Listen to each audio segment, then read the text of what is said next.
So thank you, because we know that there's a lot of other things you could be doing. I also want to welcome those of you who have logged in. So thank you for logging in from wherever you are. And a welcome to you for the reading that we have tonight. Thank you for that. I want to make some thanks. So there are a number of people to thank. And I want to thank the City of Milwaukie, because the City of Milwaukie has been supportive of this from the beginning, which is we are very appreciative. I want to thank the Letting Library. So we are in the new Letting Library. So you know that we used to be at the Pond House when we started out. We're now at the new Letting Library. And I want to call your attention to something that is extra new tonight. We have some art on the walls. So the art committee is starting a recurring showing of different paintings, and they are up. So that's going to revolve. And if there is someone here from the arts committee, because she said she'd be back, we'll see if there's a little bit for her to tell us more, about that. I want to thank the Milwaukie Poetry Series Committee. So you don't do things unless you have a group of people working on it. So those of you who are on the group, my lovely wife, David, thank you for being here and for doing great. Thank you. And fourthly, our tech people. So we have Josh, our magician back here, who's doing our tech tonight from Willamette Falls Media Services. And so he's the one, they're the ones that make this all happen. We also have something special for the reading tonight, two things, in fact. So let me preview that and introduce, here's George, Dale's wife. And so George is going to be on the laptop.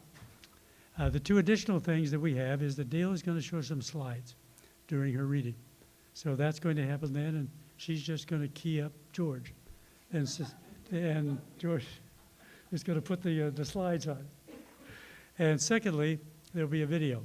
And we're going to show the video, which is an interview with Dale, and we're going to show that after Dale's reading tonight. So that's something to be aware of that's coming up. The other thing before I introduce Dale is I want to say something about a couple of our events that are coming up. And one is celebrating Black History Month. February is Black History Month, and we're celebrating that with a reading on Sunday afternoon here at 3 o'clock, 3 to 4:30. The featured readers are going to be Emmett Wheatfall and Sylvia Welch, and there will be an open mic after that event. So, of course, if you'd like to read in the open mic, you could drop me an email, or you could sign up when you get here. Secondly, next month, March 5th, is going to be our bilingual reading, which we're sponsoring in conjunction with the Al-Mutanabbi Street Starts Here Coalition. And this is going to be a chance to hear Arabic and English and poems read in both languages. So that's going to be also here, 6 o'clock, Wednesday evening, March 5th, which is actually the day of the original car bombing in Al-Mutanabbi Street in Baghdad. So those are coming up.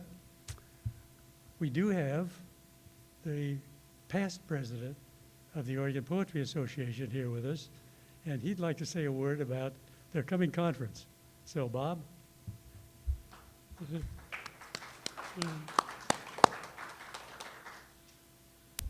No applause was necessary, really. But deserved. But no. Yeah. And when he said past president, I really mean past president. And those of you who know about non-profit organizations will know what I'm meaning. What I want to announce tonight is the 2025 OPA conference, which will take place October the 3rd and 4th, and we are returning to the Agate Beach Hotel. We ran a poll of all of our membership to see where we should run it, and it came out pretty high. And we were thinking about Eugene, but the 3rd and the 4th might actually coincide with some wretched football. So we thought perhaps that might not be a good idea because all the hotels would be pretty busy. 3rd and the 4th of October. And the theme of this year's conference is Waves of Peace. And pretty soon, Dale is going to produce an amazingly beautiful poster for that. So there will be some more announcements in the media about the details, like how much money it's going to cost you to attend, and so on and so forth. So that's all I have to say, except to say that it's good to be a past president. Thank you.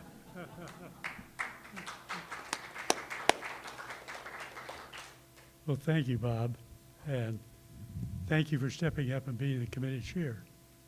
Yeah. So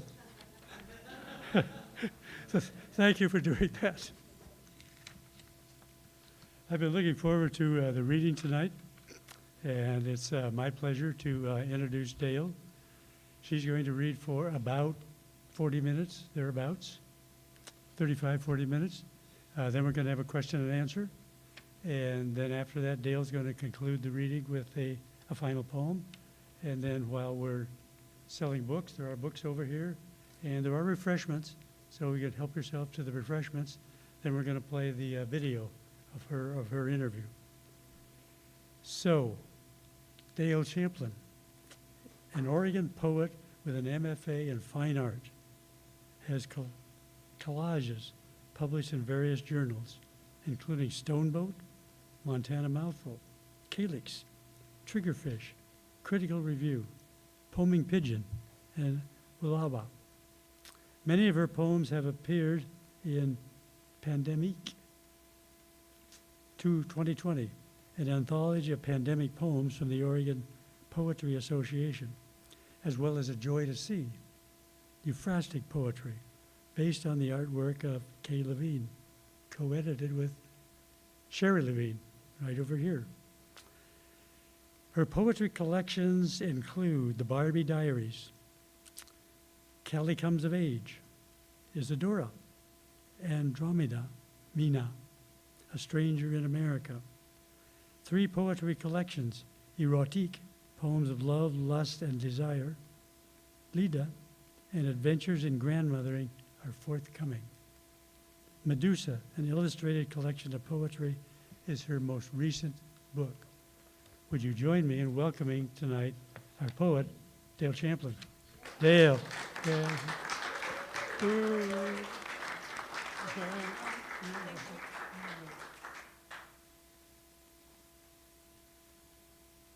I'd like to thank Tom, and I'd like to thank the Milwaukie Poetry Association.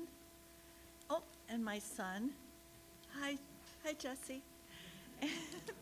Thank you all for coming. I really appreciate it. Oh, can you hear me? I have a wussy voice, I apologize, but that's really loud now.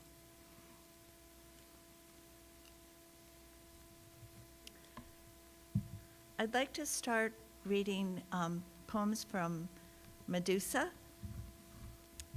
and I kind of made stuff up. It's not all true to the mythology, although there are very many variations on the mythology. It's not all straightforward. It's kind of all over the map. Not the map per se, but different interpretations. I'm cueing my AV guy to change the slide. That's a picture of Athena. And Medusa wrote a little thing about Athena. Not really, but pretend. You can do the next one. Medusa was born from 2 sea creatures. One was this guy with the lobster tail, and this is from a mosaic that actually depicted Medusa's mom and dad. So you'll hear a little bit about them initially. What of pestilence? Grandmother Gaia changed my nappies, perfumed with moss and wildflowers, but beyond that, she was careless. I was left to my own devices. Back then, there was no such thing as a Maytag, a Hoover, or a fridge. Leftovers rotted. Dust bunnies littered the floor. When I reached the age that I no longer soiled myself, I left my filthy house bright and early. The wide world was my oyster, my branch, and my cave. What did I know of heroes and goddesses? I grew up in an amusement park. Rain squalls my shower, tide pools my TV, birdsong my playlist. Hungry for chocolate and sex, I question time. What day, what month, what year?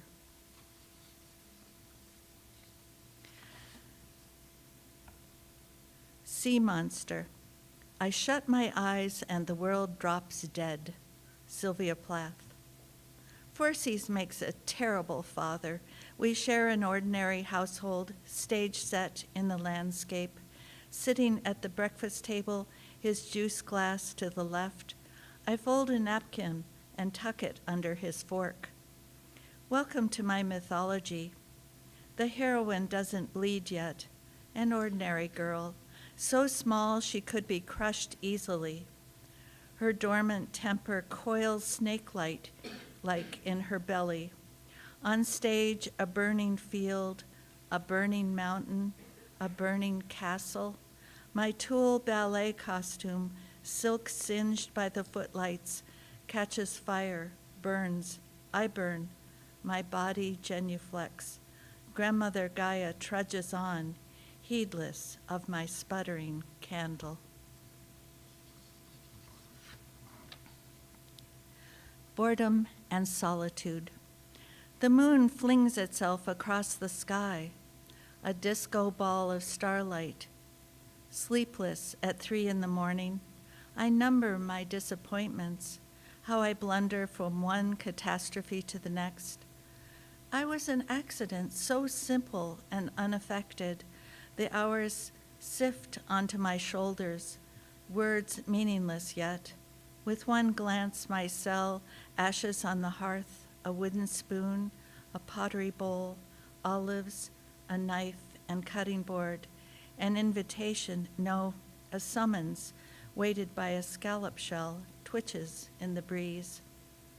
Through the open window, clouds scuttle, relentless as wild tides or an invasion of pestilence. Water skims and twirls, funnel-shaped on a hard wind, oblivious as my mother's swift departure.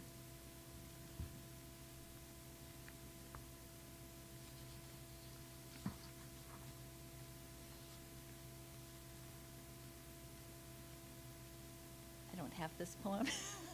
Let's do the next one. Okay. I made up this part. I made up a lot of the parts. She has a lover named Daphne, not the Daphne that we're all so familiar with, but a different Daphne. I just like the name. Death will find you. In the olive orchard, Daphne and I spread blankets under gnarled trunks and heavy branches. We shake and shake the ancient trees. Olives drop like hailstones.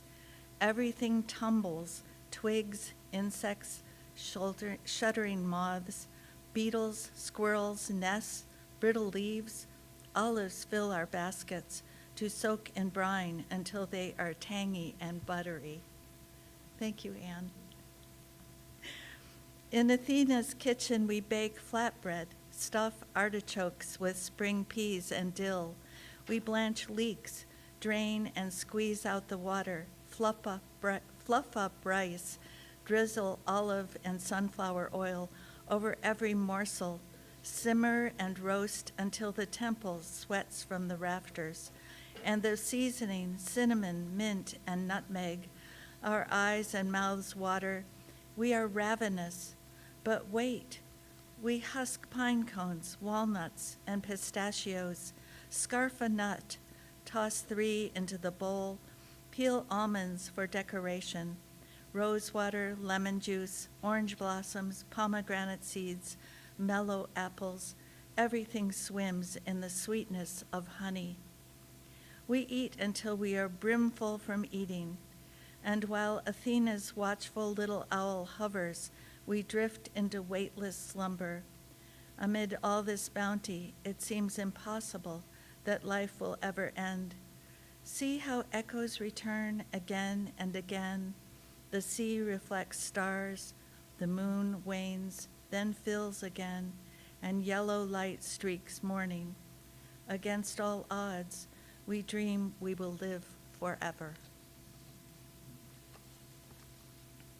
Well, she's been called to be an acolyte for Athena, and she has a bit of a temper herself, but she's also feeling very repressed by Athena because Athena's a goddess and she's just an acolyte, so that kind of upsets her. Anger and envy. I wish I was special, so fucking special. Tom York, creep. Slewfoot sly Athena walks the seafloor mosaic, gritting her teeth. I am little more than a fly on the wall, always. See how she swills cocktail after cocktail, sits to sip, fumbles around, suspicious, dangerous as a scorpion. Athena dresses badly, suicidally depressed. Imagine she's the life of the party of life. But beneath her glittering facade, external messiness, internal distress, brutal in her arrogance. See how she slips down her red marble steps, a run in her hose, sandal unfastened, hastily dressed, her empire a bloody inferno. Athena, a goddess with nothing inside her, imagines she's nothing to hide. I eavesdrop from the scullery, sorting the cutlery, counting her divisive, guilty pleasures, noxious vendettas. Now she lip syncs. I'm a creep. I'm a weirdo. Where a goddess is involved, believe nothing you hear, little of what you see. Surrender to her whims. She doesn't belong here. Well, there's an altercation because Poseidon sees, we can turn. Oh, we're not there yet. Poseidon sees Medusa and is intrigued by her. And so, as all gods are wont to do, he decides to rape her. And this is what ensues in Athena's temple. The seventh wave. Before Athena's eyes, Poseidon's shark-toothed grin, the flash of his oyster orbs.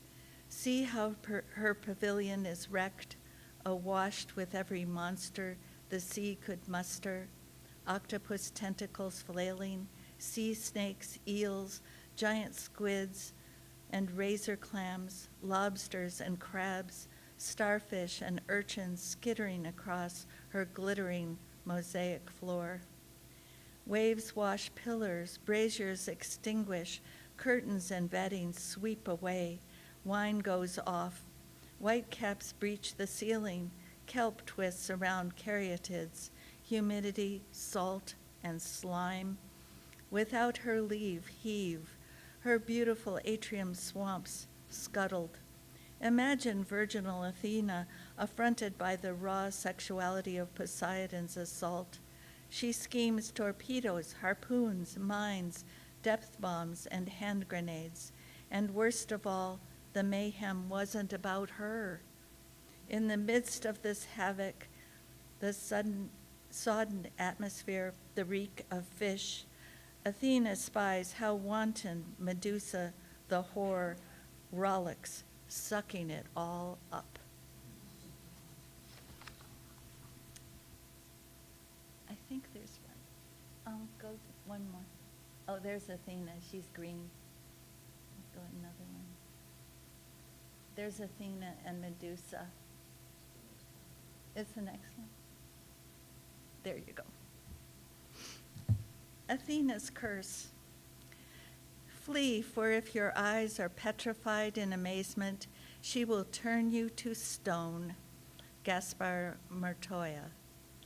Yesterday, Medusa was golden and rosy, washed by amber light, a bloom in the meadow, young and trembling in the harsh glare of morning. Medusa's skin takes on an unhealthy, greenish hue, a suffused shade, peridot green, tree frog green, grass stem green, hurricane eye green, the pallor of a corpse, and instead of Medusa's hair, once silky and springy, an agony of serpents writhes and whispers doom to anyone who sees her. Pretty awful. That was Medusa's, or Athena's curse. The terrible Medusa gaze.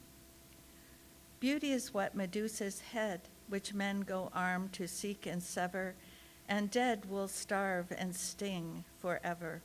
Archibald MacLeish.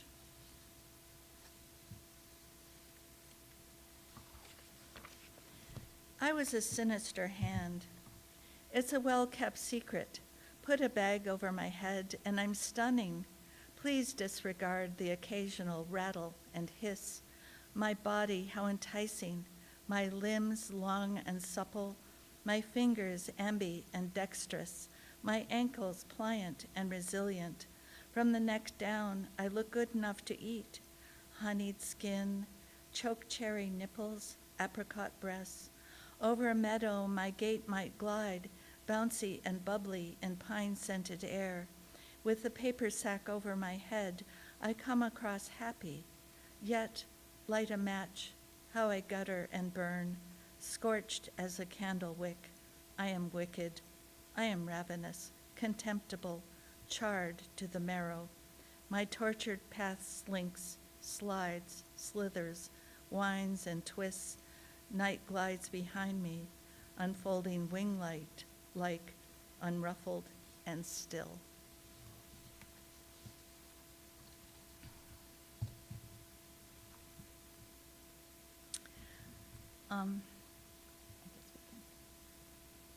There she is. Let's talk about death. For who can sleep with a promise of a world beyond the door? Max Ritvo. How can I explain the inexplicable when the dirigible sun passed overhead over this place where all I see is terror and death, where my goddess rejected me, exiled, ostracized beyond my wildest imaginings. Music turned minor and maudlin, water saline and brackish, nature clinging by a spider thread. Without even a moldy crust to eat, cockroaches in every crack and crevice. My body constricts, a dark bruise. Lovers crumble like a plowed field in my wake. I wasn't promised anything different. I wasn't promised a happy ending. Potable water, adorable children, ambrosia, and honeysuckle. If it's green you're after, you've come to the right person. Green as spring inchworms and grass, green as death warmed over, green as a hurricane glowing through 40-foot waves, green as mold, gangrene, katydids, peas, and cucumbers, spring wheat and young forests, green as Gaia's breasts, more and more green, burgeoning a toehold on life.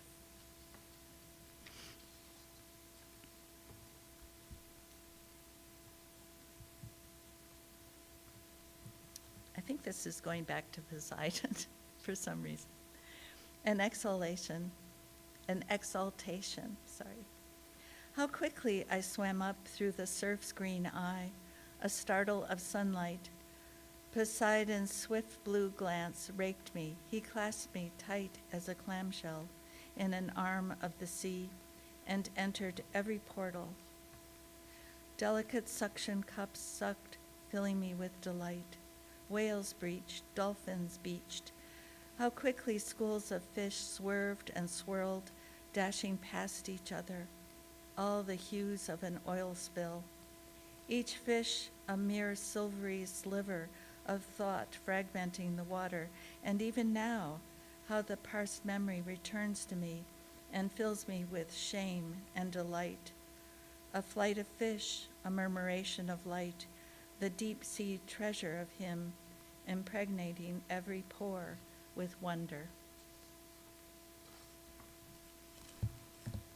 Reckless stars.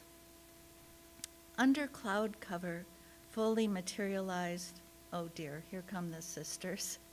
There are 3 Gorgons, and she's just one of them. Medusa is one of the Gorgons, but she is mortal, and her sisters are immortal. So chalk that up to something or other. She's mortal.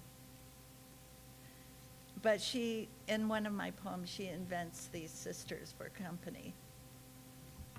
Not a good idea. Reckless stars, under cloud cover, fully materialized, my sisters hang upside down on a black branch, heavy as bats. The horizon, a jagged line of volcanoes, scrapes the sky. No ships tonight, no safe harbor. Think of all the things that have gone wrong. A soft smear of decay coats the darkness, cloying as frost. Tonight, only a few stars appear. The sea skin wrinkles and sparks. Ravens yank in the night like a curtain across a stage.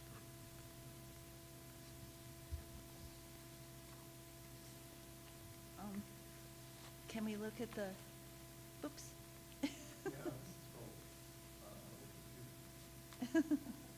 We have to look at the Gorgons. Oh, okay. I'll just read. There's some Gorgons involved, and we all know what Gorgons are like. They're horrible. But they're also sirenish, so they can appear to be lovely, but they aren't. Wrapped and aware, after Michael Burwell. Those fish, the ones with a snout like a saber, gleaming coins for eyes, bodies long and sinuous, yet here we float, our flesh clothed in soft green mold. Though we sing with 2 mouths, our thoughts are one.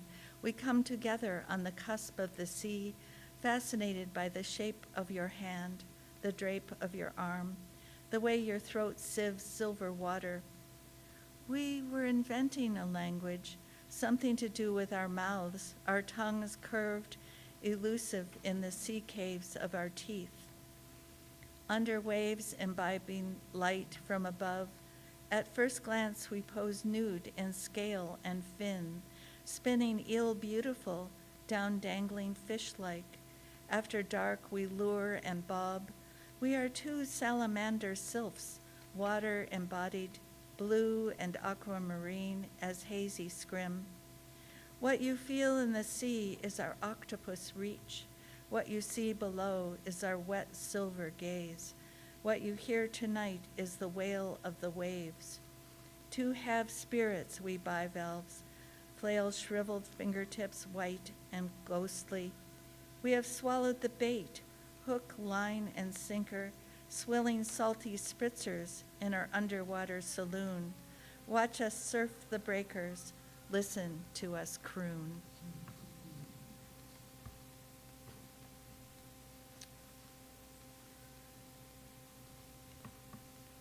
We're back to Medusa.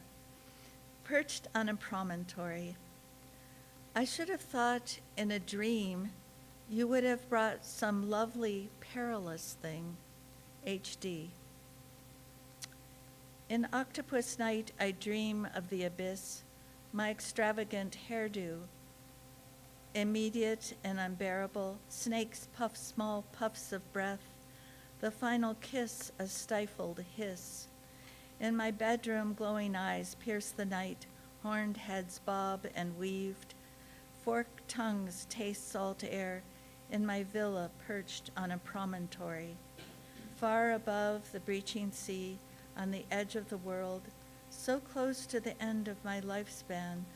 I think until I am blue with thinking. Here the air is thin. I have gone through hell, but suppose I keep on going. My mother wanted me to make my own mistakes, and see where that has gotten me.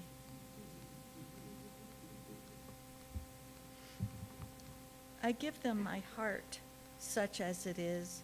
In the dark they tell me their stories, how they navigate between my islands, every war and petty romance, conflicts they've left in their wake. They drop to one knee and swear to obey and love me forever. I pray their blindfold doesn't slip. Eventually, they can't resist one little peek.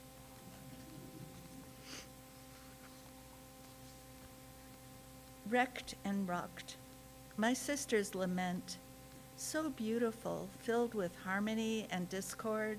The poor fools can't believe their ears, sails slump and luff.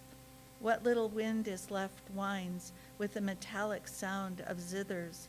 Madness overtakes the crew. Past sins overwhelm the men with sorrow. The sun snuffs out. Cargo dashes on the crags. In the breakers, mariners dance something between a samba and a scherzo, lungs heaving from the intake of watery tentacles, until salt water, serene, mirror smooth, folds overhead, and they drift down, tumbling without stopping.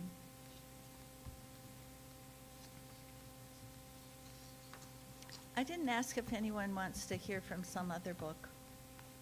These are all Medusa poems. Read a Barbie? Have to go over here and get one.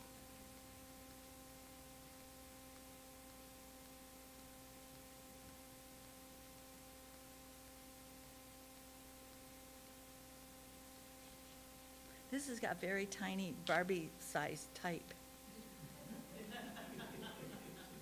My mother complained. She couldn't even see it. I can see it, but I don't know if I can read it. Writing weird. Since you left, I've been writing weird. In my effort not to crawl back to you, I starve myself to a whisker moon. Alone in lostness with my new Barbie body, I teeter across the 4-lane in 6-inch stilettos, without a blink of my swimming pool blue eyes. All 4 lanes screech to a stop. It must be that my waist-length bleach blonde tresses blind those attention-starved drivers. I remember our camping trip to Reno in my bubblegum pink convertible camper with its cabana awning and fold-up recliners. We called Route 66 a river, squatted in the motel and swilled dry martinis. We didn't care if the beer nuts were stale. We'd cashed in our chips, sold our condo in Malibu, and put the twins in foster care. Where are you, Ken? I miss your square jaw.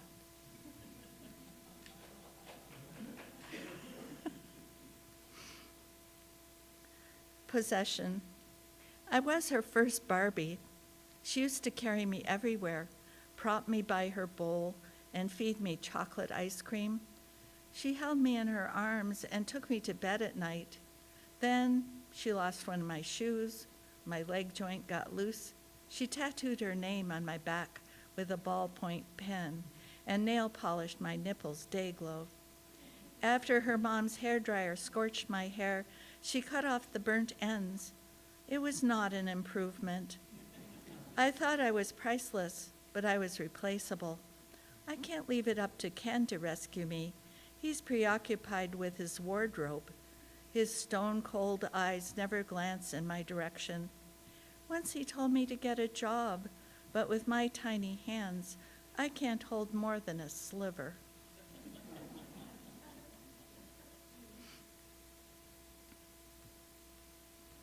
If only I had a brain. Barbie has started to write poetry. For her, time seems to stand still. She believes in life on distant planets. The people might look like her. She can see plenty outside her window. She imagines the universe is much larger than the house she lives in. She imagines dinosaurs roaming about in her backyard. The thought of black holes terrifies her. She doesn't believe in ghosts, witches, or vampires. She is more concerned with dust bunnies and the half-life of plastic. Barbie believes in surrealism, rain, and bitcoins. Before writing a poem, Barbie thinks for an hour. Since time is illusory, she may be thinking longer than she realizes. Fashion is what she thinks about mostly: stilettos, tulle, polyester, and pencil skirts. It would be wonderful to get an MFA in poetry, but where could she teach? Most people don't take her seriously. Last week, someone told her her eyes are blue as a Caribbean lagoon. That would be a great first line in a poem. Barbie is a millennial. Once she read a funny poem about empathic animals and a tragic one about a toy ballerina and a lead soldier. She decides to write an Imagist poem. Small buds unfurling into tiny hands press my window. The poem isn't working yet, but that's life. Ken doesn't talk to her about her poem. Maybe he can't read.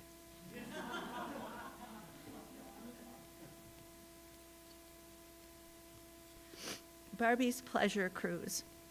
When Ken and I took a cruise to the Bahamas, he made sure I was aware that we were drinking used water. By the end of the trip, every sip would have passed through hundreds of bladders. Our immense ship, one of the Queens, made for extended intimacy. Our overused cabin, my mildewed bikinis, Ken sulking whenever he lost at shuffleboard, adrift beyond my control, my mood steely blue as the ocean at dusk. After each meal, deckhands threw leftovers overboard where they attracted sharks and screaming seagulls. Oops. When they locked up the jock who shoved his fiancée into the wake of the ship, I understood why he'd pushed her. Back then, the Atlantic was already a wasteland, whaleless, deserted. Even so, I kept searching for a plume or a lighthouse on the horizon. Each night, the moon shone like a flashlight over the wrinkled skin of the sea. I prayed for an iceberg to break up the monotony.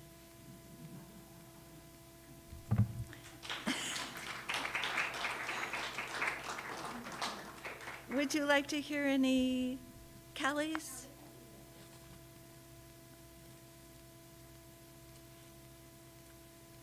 Callie's a young girl, and her mother has died. And this is written almost like a mystery novel. It goes from front to back. So don't start in the middle. Start at the beginning. Bewildering traces. The feeling she used to get when she was around him, the same as a horse muzzle eating oats from the cup of her hand. She remembered his eyes had a certain look, winter sun glinting off the frozen pond, still surface protecting depths underneath. He taught her mountain ways, riding together through juniper gullies, soft shale crunching under their horses' hooves. Even now, his flannel shirt, the color of red rocks and sage, hung on a hook in her closet. Sometimes, after a long day, she'd wrap its warmth around her and imagine it was his arm, snug across her bony 12-year-old shoulders. "Atta girl, Callie," he told her when she dug a post hole just right. "Atta girl, Callie," when she brought home straight A's on a report card. The night he died, she held his rough hand and wondered how she would survive with him gone. "Callie," he reckoned, "you are my flint and the spark."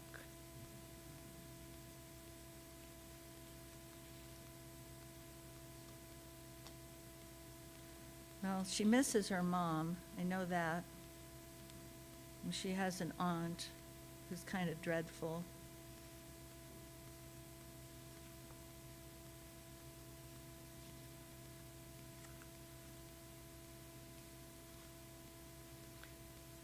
Violets. Chores done, Callie heads to the draw. Icy mountain runoff, just bearable this early in the spring. The word violet, how close it is to violence. What was the connection? Sagebrush violet, yellow prairie violet, and out toward Idaho, the gorgeous Beckwith's violet. Callie strips and gets a toehold of water, not too cold. A cinnamon teal drake startles up with a clatter of wings. Callie plunges under, her hair streaming behind her like the wake of an otter. She remembers climbing her daddy's legs when she was little. Skin the cat, he called it.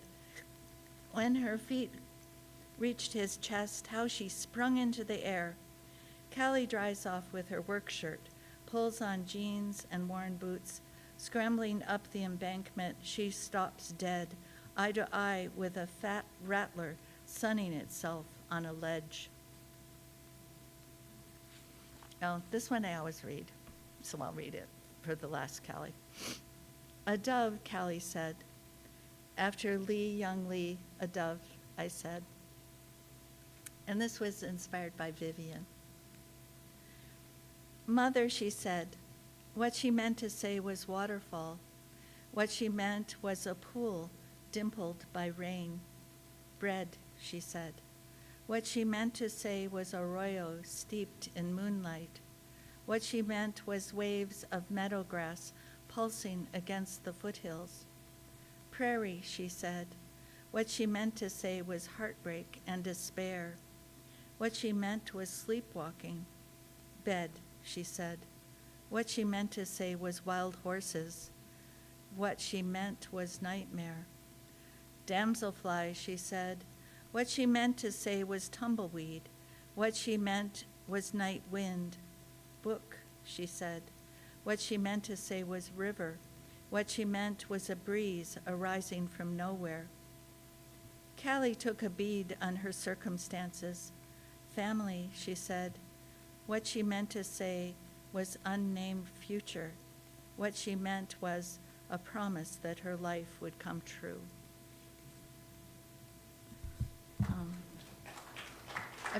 I have 4 more minutes. I'm keeping track.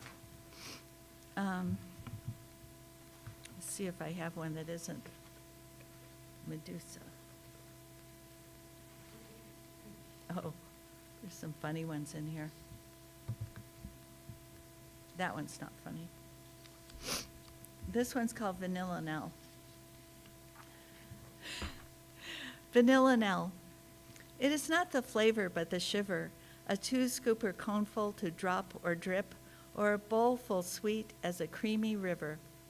As I lick, my tongue begins to quiver with blue moon, mint, or chocolate chip, so it's not the flavor, but the shiver. Neapolitan and fudge both deliver.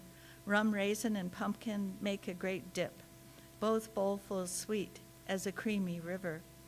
On her birthday cake, bake a cake to give her with a tutti fruity milkshake to sip. Still, it's not the flavor, but the shiver.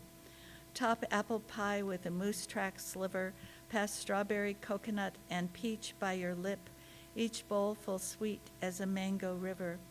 Bastani Sonati will make you flip, and chocolate mudslide is always a trip. Yet it's not the flavor, but the shiver, all bowlful sweet as a creamy river. Some kind of a nut wrote that.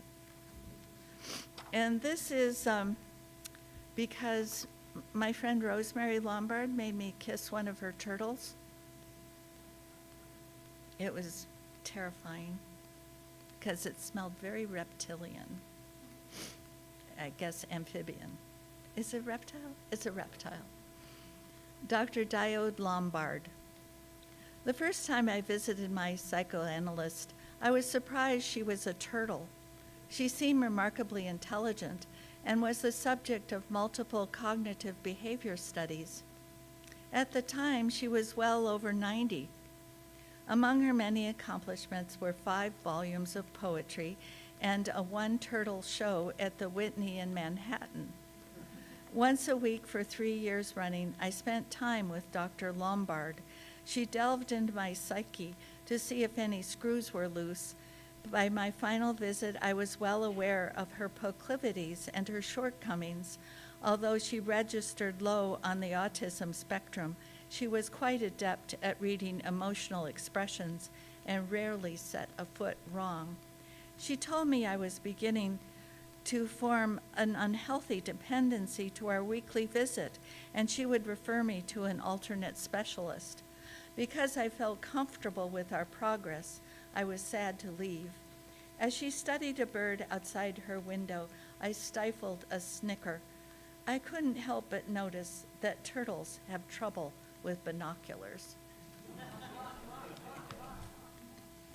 I guess I'll stop now.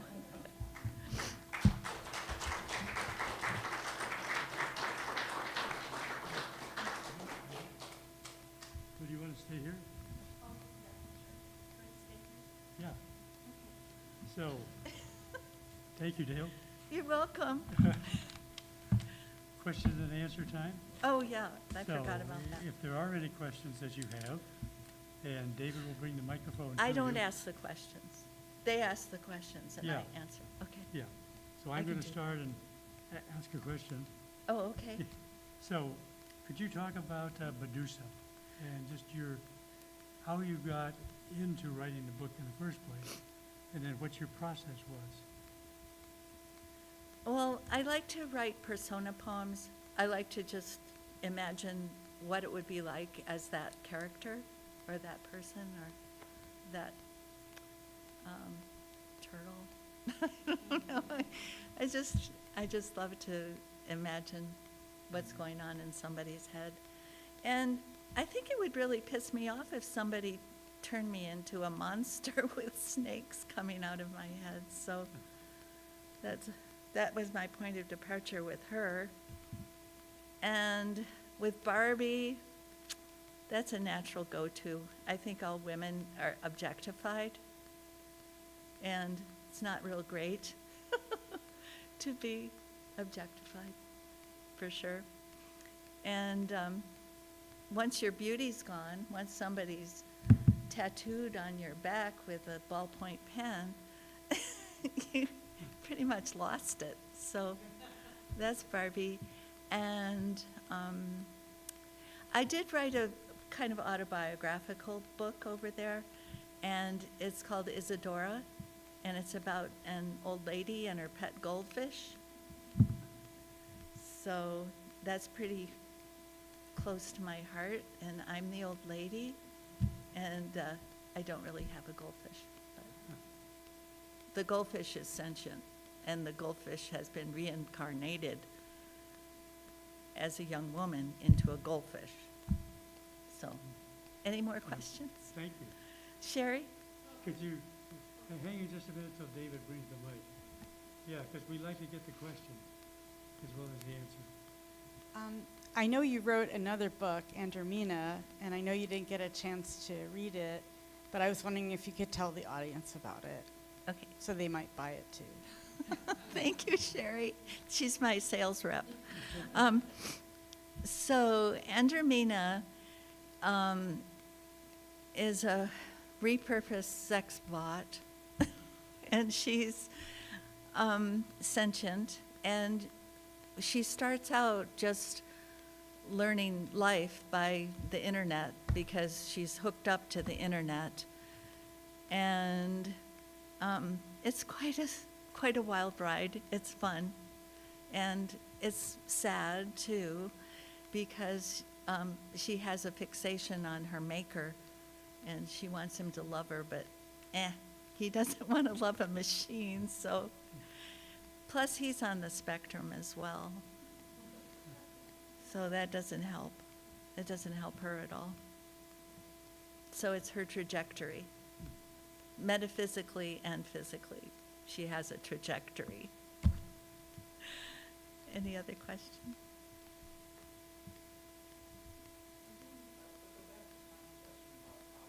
Could Oh. we get your, yeah. I'll just go back to Tom's question about what's your process. Yeah, I write every day. Pretty much, I write every day when I'm not making a collage. So mostly I write, and mostly I make collages. And it's just kind of fun to do that. I think it's because I'm old. What else are you going to do but write poetry? So one of my new books that isn't out yet is about my grandchildren, and I spend a lot of time with them. And wow, they're kind of nuts. They're very full of life and very stimulating and interesting, those two. So that's fun. And I write about them now. I write about anything. I'll write about a dandelion as a lover. I wrote that poem. Oh, and I wrote a bunch of erotic poems. And one of them even got in the Verse Weavers, which Connie won the first prize in Verse Weavers. And we were in the same Verse Weavers together, you, Anne and I.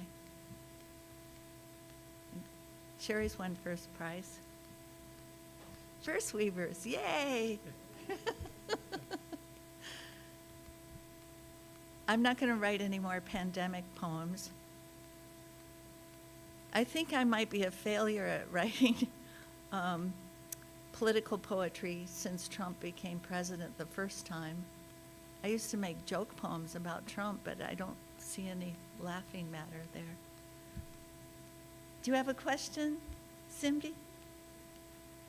Simbi was there when I wrote my first poem.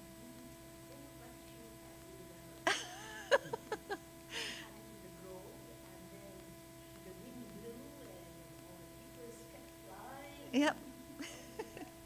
They were mostly about gardening, those first poems. Till Jesse told me, no more nature poems. Yes. He goes, I'll listen to a poem as long as it has nothing to do with nature. But nature, I don't know, somehow comes into a lot of my poetry because I'm observant.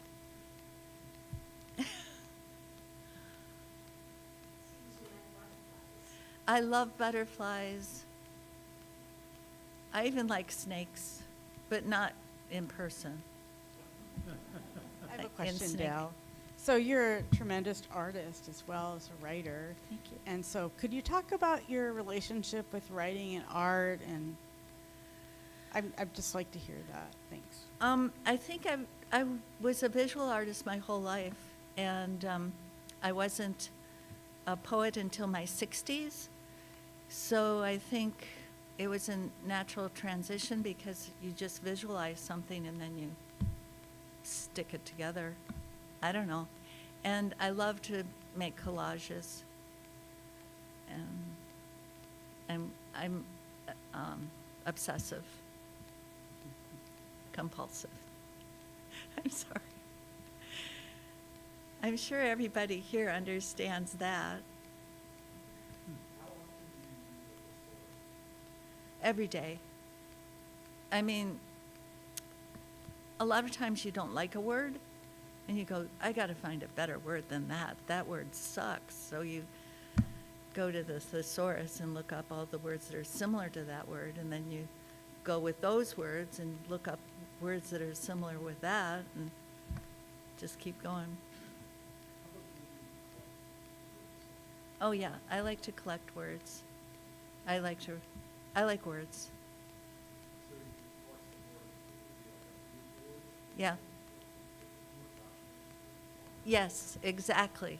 It's like a mood board. It's like a Ouija board, only it's words. I heard you. And that's why all the children in my family and their children have huge vocabularies.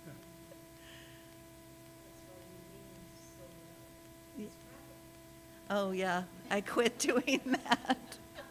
I got bored. Yeah, I was in Words with Friends forever, and then I just, No, I was only in it for 11 years, so that was long enough. One thing I'm wondering is, who are you reading? Who are you reading and who do you feel influenced? Oh, well, you got to watch the video. Can we do Okay. that? Because it tells a whole list, but Frank O'Hara is my favorite. And I like a lot of contemporary people as well. I love a lot of contemporary poets. Very much. I've got too many books. I read novels and poetry. Is there another question? If you buy one of these books, I'll be very grateful.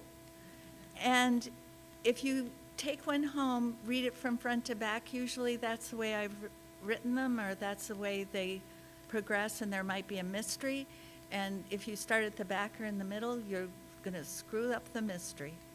You're going to solve it too quickly. Are you going to read the broadside poem Sure, I'll read the broadside poem. as the final poem? Sure, Okay, it's short. okay. This one was recently published in the Opiate. Everybody ready? A lone figure dances in moonlight under a starless sky. I, the figure in question, hesitate, tenuous and fragile, my small bones hardly larger than those of fishes dreaming in a blue lake, my head tipped up into wild plum night. Flocks of mourning doves rise above a mist-shrouded balsam forest. What is my role in the natural world? Is this the humanity I envisioned in my youth? Will we ever be free of conflict and desire, the pull of greed, power, and dominance? Years fly toward me on angel wings, each one more swiftly than the last, trusting me with rain-drenched ticks of time. That's true. Okay. So Thank you, Tom. Thank you so much, Dale. And Judy Montgomery is going to be here in March. There's refreshments over here. Dale has said that she has some books for sale. I think she'll be happy to autograph them. So, thank you for coming very much. And now, I think we're going to see the interview. Okay. Well, enjoy, or get the books.